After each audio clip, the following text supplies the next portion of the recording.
welcome back to A&A Bookstore. So today I am going to share with you this little Usborne book. This is a very funny one, and it's also has the moral of the story, which I'm going to tell you later.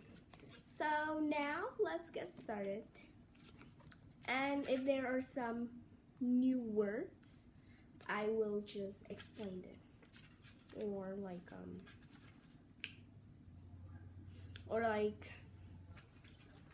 if there are something that important, I will tell you. So once upon a time, there was an emperor who loved clothes. He really didn't care about anything else. And the story is the emperor's new clothes. I think most of you know this, and I think that from your childhood you have heard this a lot. So I think both grown-ups and enjoy this too. So he ignored his soldiers and avoided his advisor and hated plays, and only liked riding in his park so he could show off his amazing outfits. But the emperor had a problem. The royal procession was in 2 weeks' time and he had nothing to wear. So here's a picture. I really love the drawing. I think it's funny, and I think it's really, beautiful. And I think children really love this book. So yeah. So you must have something, Your Excellence, said Boris, his servant. You already have 7,322 outfits. That's like a lot. But I've worn them all before, moaned the emperor. So you two look fantastic, amazing, so fantastic, so splendiferous. That's kind of like they combine the words. That people will talk about me for years to come.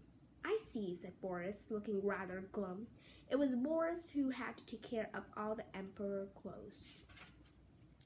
So he tried and tried, but then Boris decided the next morning he will add a sign. You see that sign? So people will come and make those clothes like design. So because in the past you don't buy them I know, but yes. Then two strangers rushed up to him. We're the finest clothes makers in the world. So normally now we have fashion designer, but in the past they don't, they just make it. So take us to the emperor at once. When they arrived at the palace, the strangers pushed past the palace footman and burst into the emperor's room. Who are you? Shouted the emperor angrily. He was busy choosing afternoon coat and hated being interrupted. We are Slimus and Slick, at your service, they said and bowed. The emperor just stared at them. Haven't you heard of us? Said Slimus, looking shocked. Well, no, admitted the emperor. He hated not knowing thing. We make magical clothes, said Slimus. Magical? Said the emperor, sounding interesting. And as you know, these people can be trusted. So you shouldn't trust, strangers at first. You should know them. Yes, said Slick with a sly smile. Our clothes can only be seen by clever people. They will be absolutely invisible to anyone stupid, Slimus explained. Anyone who can't do their job properly won't be able to see them either, Slick added. Boris gulped. What if I can't see the clothes, he thought. So the emperor cried and gave them money. So as soon as they were alone, Slimus and Slick laughed until their bellies ached and their faces turned purple. So they lied to the emperor mostly. So all they want is money, and they just want to relax in the hotel and everything. So they don't really make the clothes. They're just it's like they just buy things and just pretend that they're sewing, but they actually didn't do anything. They were just fake it. But the emperor trusted them, and the emperor thought it was invisible clothes. But you'll see, it's really funny. So Boris gulped. It's fantastic, he lied. Absolutely great. I'll tell the emperor. I'm very pleased with it. And he said he wished he could see it. But it's just so fake. They didn't do anything. So world quickly spread through the kingdom that the emperor had ordered some amazing and mysterious new clothes. And the emperor couldn't wait a moment longer to see them. He called Boris and the palace footman and went to see Slimus and Slick at work. "Oh, Your Excellency," said Slimus, bowing low. We're so pleased to see you." So they were kind of like so lying. The emperor looked at the loom, then looked again. "This is terrible," he thought. "I can't see anything. I'm not worthy of being emperor." But aloud he said, "It's magnificent."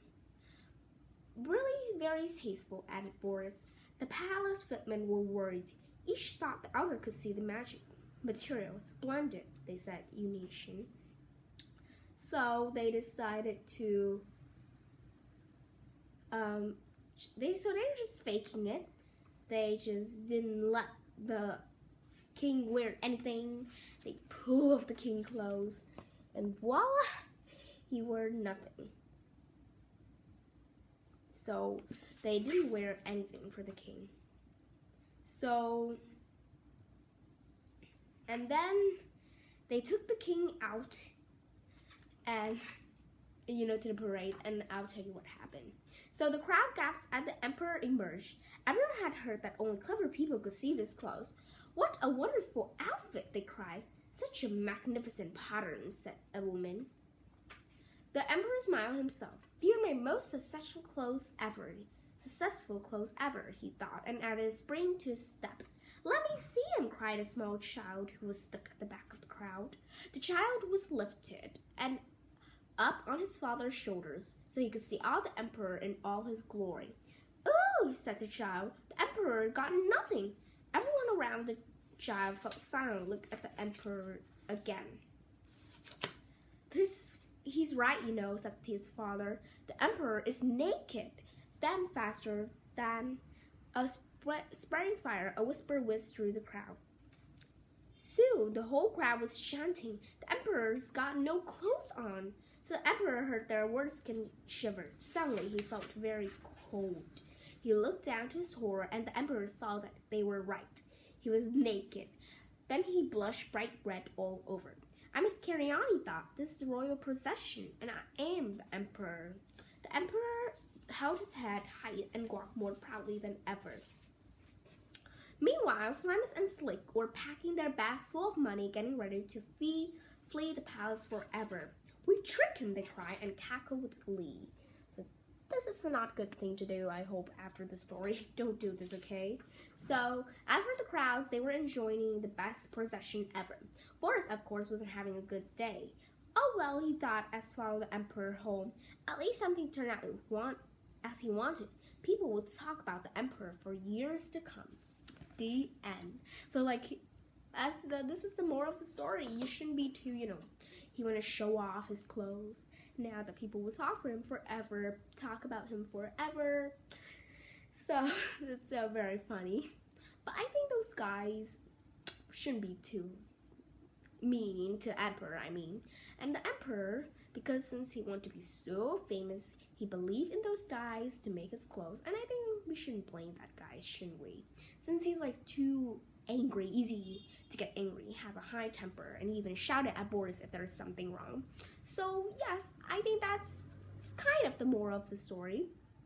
You shouldn't be too show-offed, So yes, I hope you enjoyed this video today. Please give a like, share, and comment down below. I think this story is really good, and I think especially children should see this. Thank you again for supporting me all this time, and if you have anything, comment down below. I will read your comments as always, and I will like and answer if I could. Goodbye, see you next time. Bye everyone.